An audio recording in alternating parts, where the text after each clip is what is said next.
Have you ever paused right before hitting send?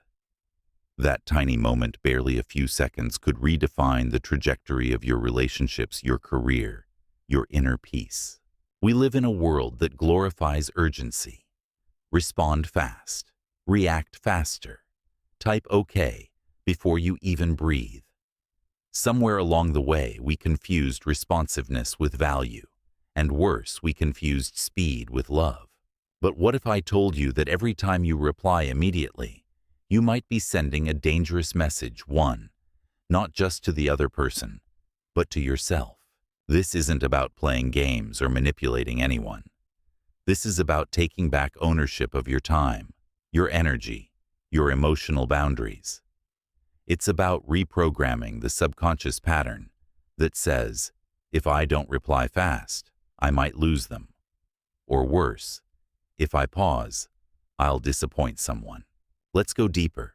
This is where your life actually changes. Have you ever noticed the psychological weight of always being available?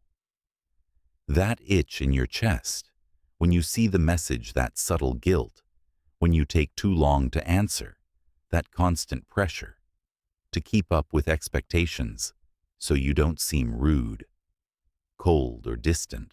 What you're feeling isn't just social obligation. It's programming. It's a learned behavior reinforced by approval fear and the fear of not being approved.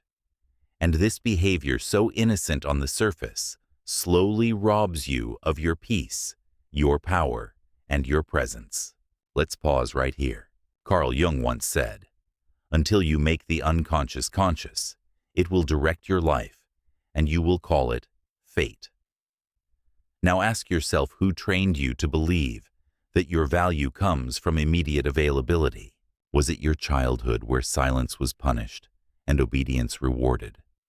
Was it your first heartbreak, where not responding quickly meant the end of something fragile? Was it society, where fast equals caring and slow equals cold? Wherever it came from, it's time to rewrite that script. Because here's the truth. When you stop replying immediately, you send a clear message, not just to others, but to yourself, that your attention is not free, that your time is not infinite, that your energy is not a public utility. And this changes everything. Imagine this. Someone texts you.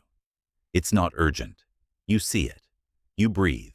You finish what you're doing. You reply. When you're mentally present, emotionally balanced, and truly willing to engage, not out of obligation, but intention. In that small shift, something massive happens. You stop performing. You stop people-pleasing. You start living aligned with your values instead of your reflexes. And yes, some people won't like this new you. They'll say you're distant, cold, selfish, not the same. But really what they're seeing is their own discomfort, their own entitlement, their own dependence on your constant presence. And that's not your burden to carry.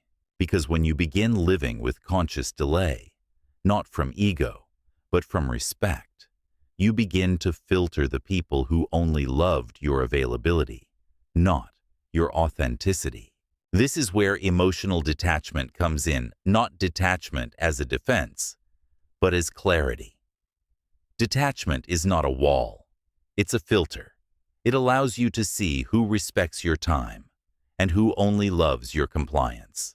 Remember, the fastest replies often come from the most anxious hearts. But the most grounded presence often comes with a pause. And that pause, intentional, aware, firm, is where your self-worth begins to take shape. So next time your phone buzzes, breathe. Wait. Respond when you're ready, not when you're scared. You'll be amazed at what happens next. There's a kind of magic that happens when you stop needing to be reachable all the time. It's as if the world slows down just enough for your thoughts to catch up, for your emotions to settle, for your identity to breathe.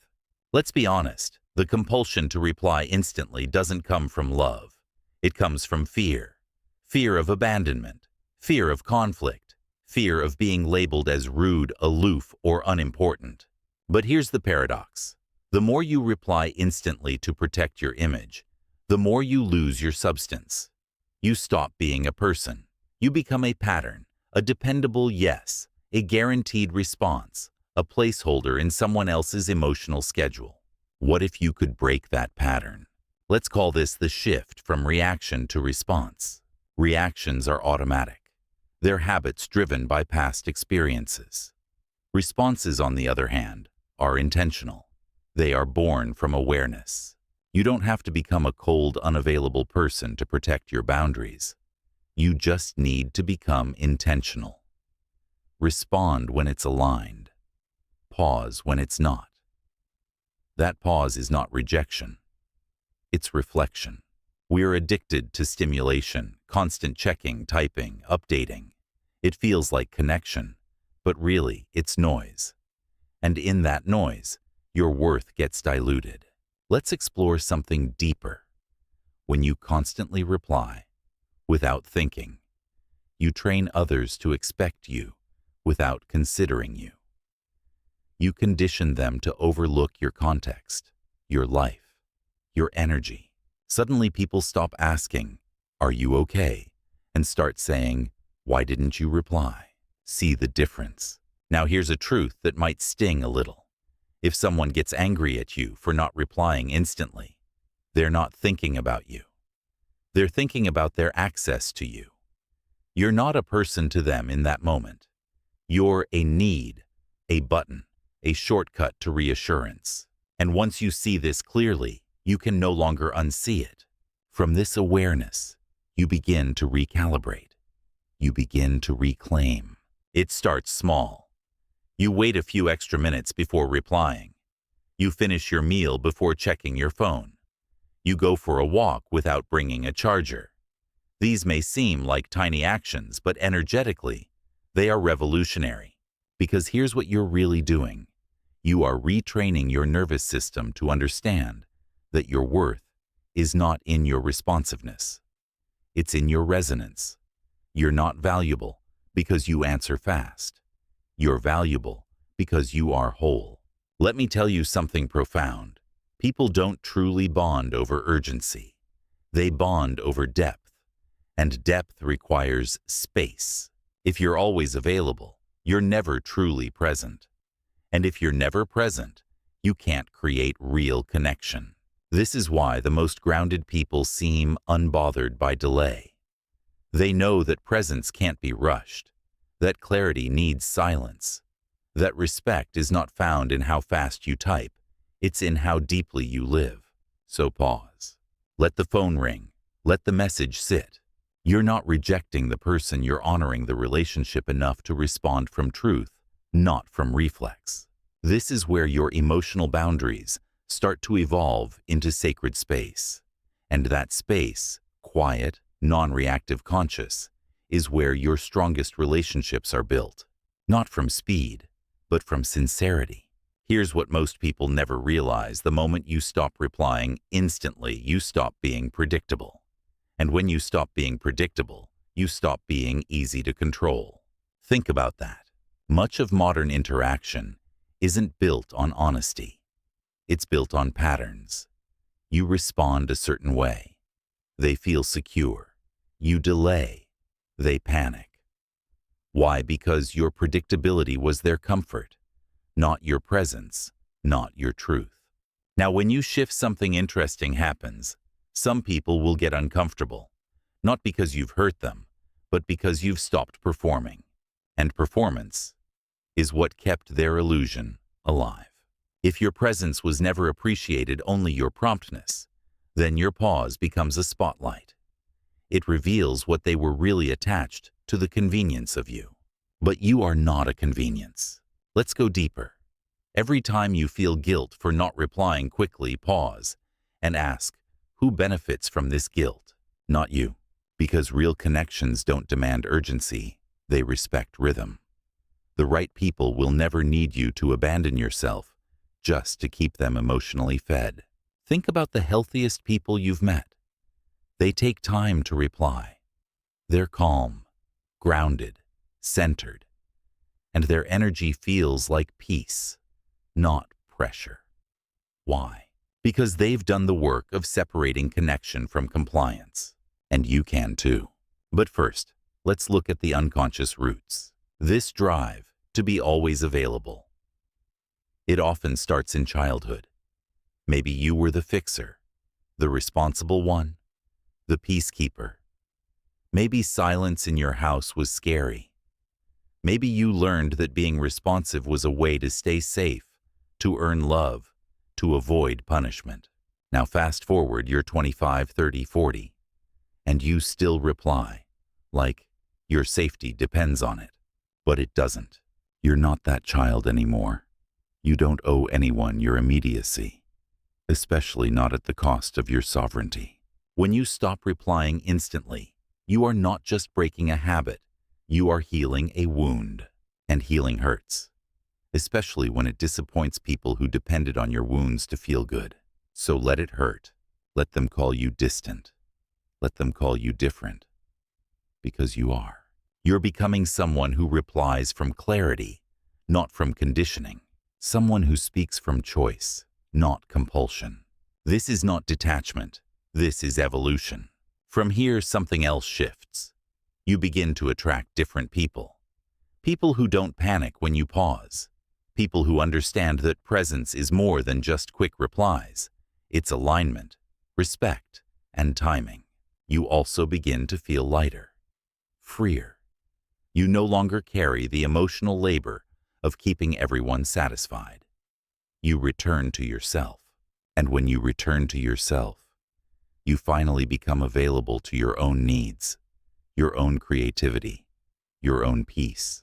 And ironically, this makes you more powerful in every relationship you keep. Because now every yes you offer comes from truth, not from pressure. Every great transformation begins with silence. In a world obsessed with instant feedback, silence is seen as dangerous, unnatural, a threat. But maybe that's exactly why it's powerful. The truth is, silence is not rejection. It's a sacred pause. It's the space where your truth begins to speak louder than the noise of obligation. You've been taught to fill every gap, respond to every ping, validate every expectation. But what if the very thing you're afraid of, disconnection, is actually the gateway to self-possession? Let's break that down. When you stop replying instantly, you begin to sit with tension. And that tension reveals things. It shows you how addicted you've become to other people's approval. It shows you how terrified you are of being misunderstood.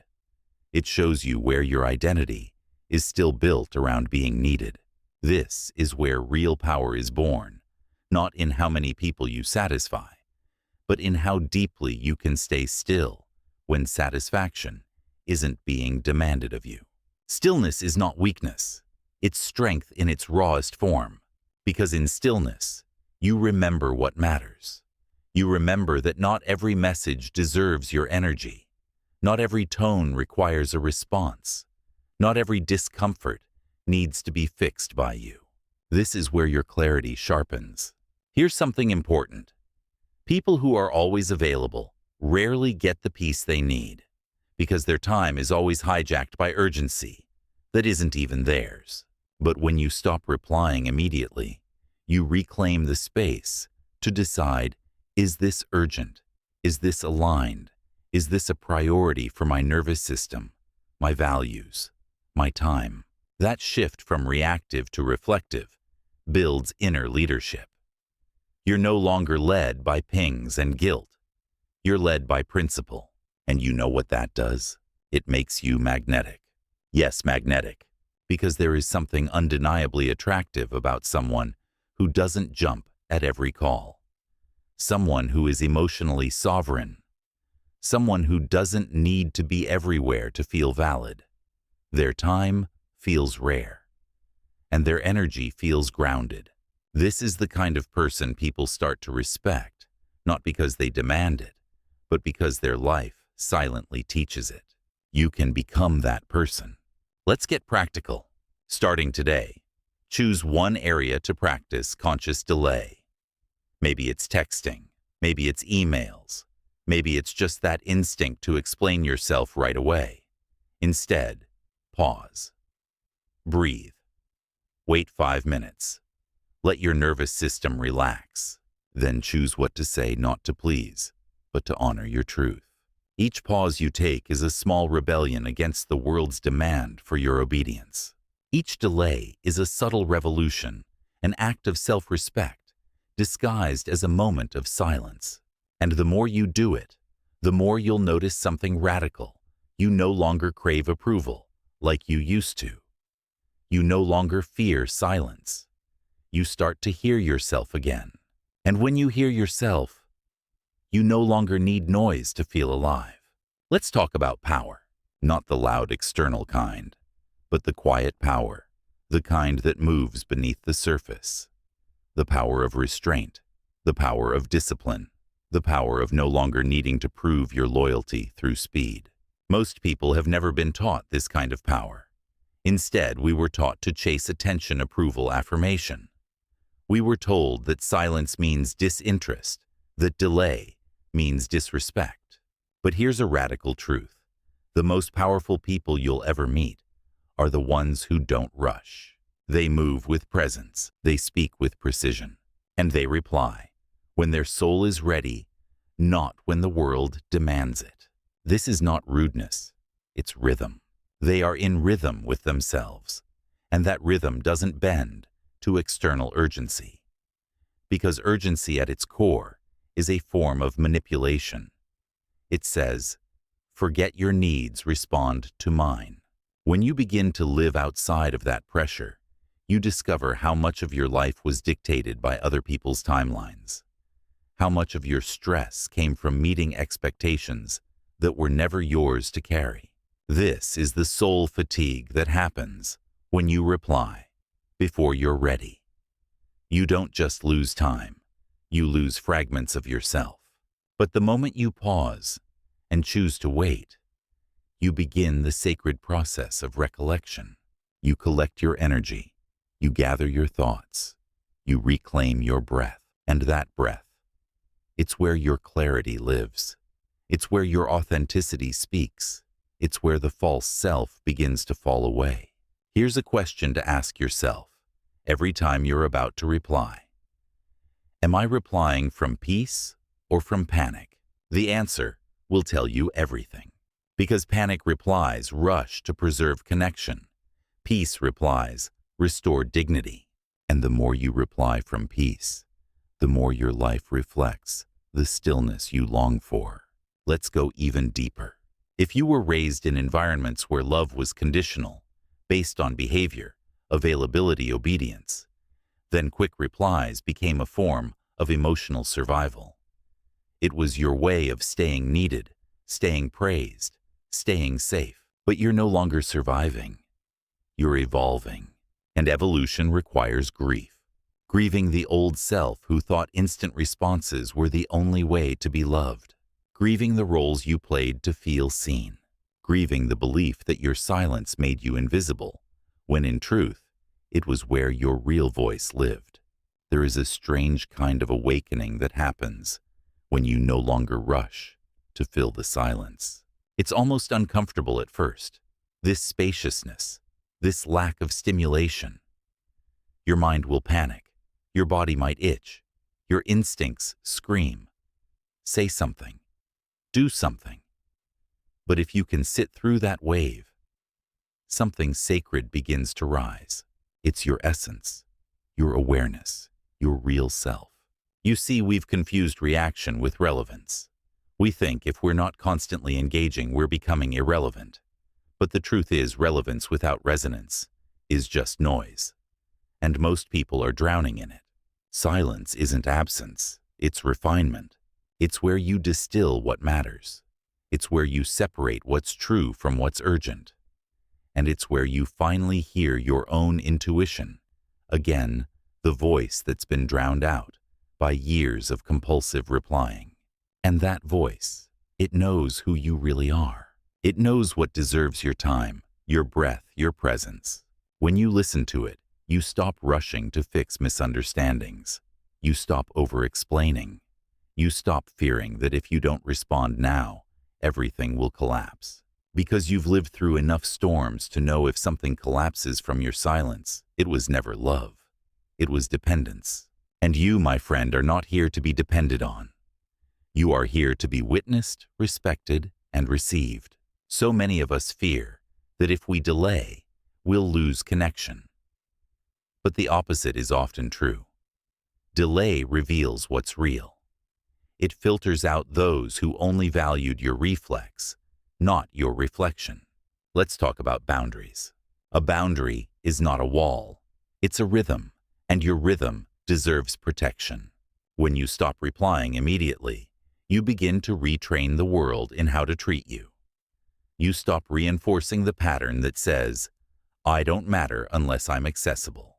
Instead, you say, "I matter, even when I'm silent." You teach others to meet you in presence, not panic. You teach yourself that your worth is not negotiated by how fast you meet someone else's need. Let's talk about reclaiming your attention. Because here's the thing, attention is energy. And energy is life. Where you put your attention, you put your power. So if your attention is always at the mercy of notifications, you're slowly draining your life force, one ding at a time. We don't talk about this enough. Every just checking text you rush to answer. Every email you respond to at midnight. Every social DM you feel pressured to answer within seconds is a subtle agreement that your life belongs to others. But what if you stopped agreeing? What if you began protecting your attention as sacred? What if every reply became a conscious choice, not a conditioned reflex? Most people are reactive by default. They don't even notice how much of their day is spent in obligation rather than intention. And it's not their fault. We've been trained to believe responsiveness is respect. But respect without boundaries is servitude. You can be kind and unavailable. You can be loving and still choose silence. You can be compassionate and still take your time. This is the myth you need to unlearn, that delay is disrespect. It's not. Delay is discernment. It's the breath between impulse and intention. And that breath changes lives. When you delay, you give yourself room to feel, what do I actually want to say? Do I even need to respond? Am I giving or just reacting? That kind of awareness is the beginning of emotional maturity. Let's try something simple. The next time someone messages you, don't reply immediately. Instead, observe your inner dialogue. Do you feel panic, obligation, guilt? That's your programming. Now breathe. Let the moment stretch. Let the urgency dissolve. You'll realize that most of what felt urgent wasn't. And that's where power returns. Because a person who isn't ruled by urgency is a person who can't be controlled. This is how you move from being reactive to being rooted. Let's talk about presence. Not the performative kind. Not the "I'm here because I have to be" kind. I mean real, intentional, soul-level presence, the kind that only comes when you stop living on someone else's timeline. Presence begins when urgency ends. But most of us live like we're in a permanent sprint. Answer quickly. Show up quickly. Fix it quickly. Love quickly. Prove your value before it's questioned. The result, you're always in motion, but rarely in depth. You become a mirror reflecting everyone's needs, except your own. This is why pausing before you reply is more than just a strategy. It's a spiritual practice. It's how you reclaim yourself from the performance of availability. Because every time you rush to answer, you abandon the version of you that needed stillness to speak. Presence cannot be forced. It must be invited. And invitation begins with space. When you stop replying immediately, you give your inner self the microphone. You ask, what do I truly feel right now? What do I truly want to say? And in that moment, something rare happens. You meet yourself before the world meets you. This is how authenticity is born, not in speed, but in stillness, not in reaction, but in reflection. And ironically, when you begin to live this way, people start to trust you more, not because you're always available, but because when you do speak, it means something. You're not reacting. You're responding.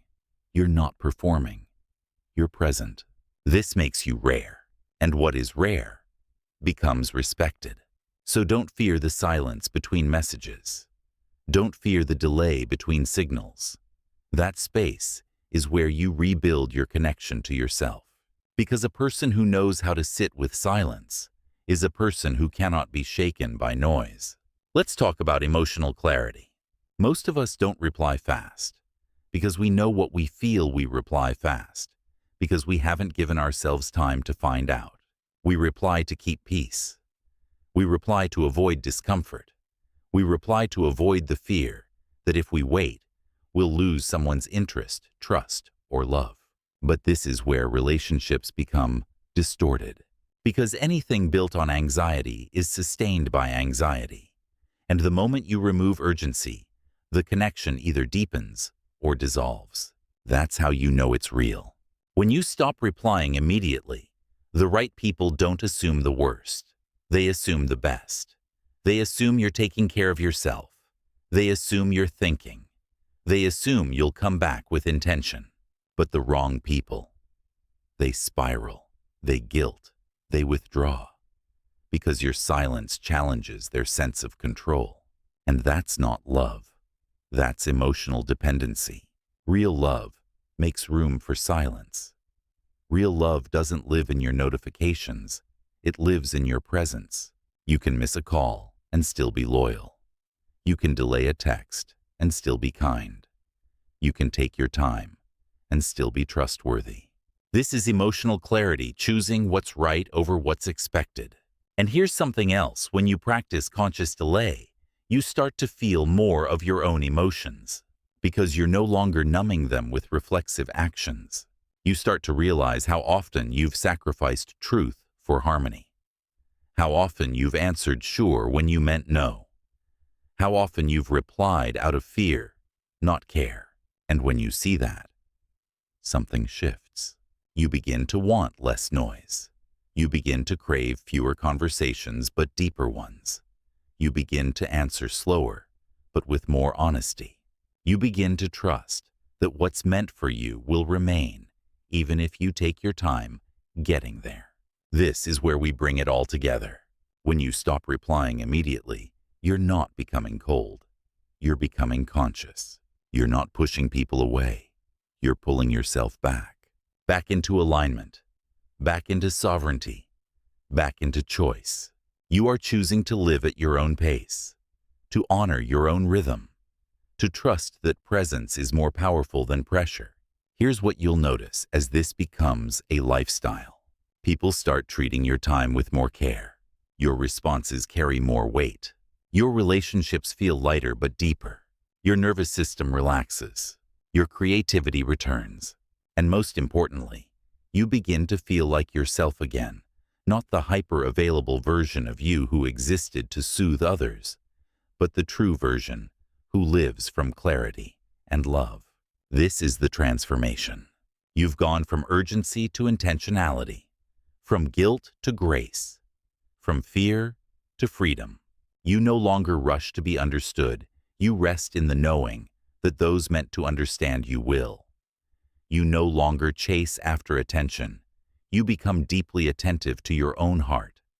And you no longer base your worth on how fast you show up for others.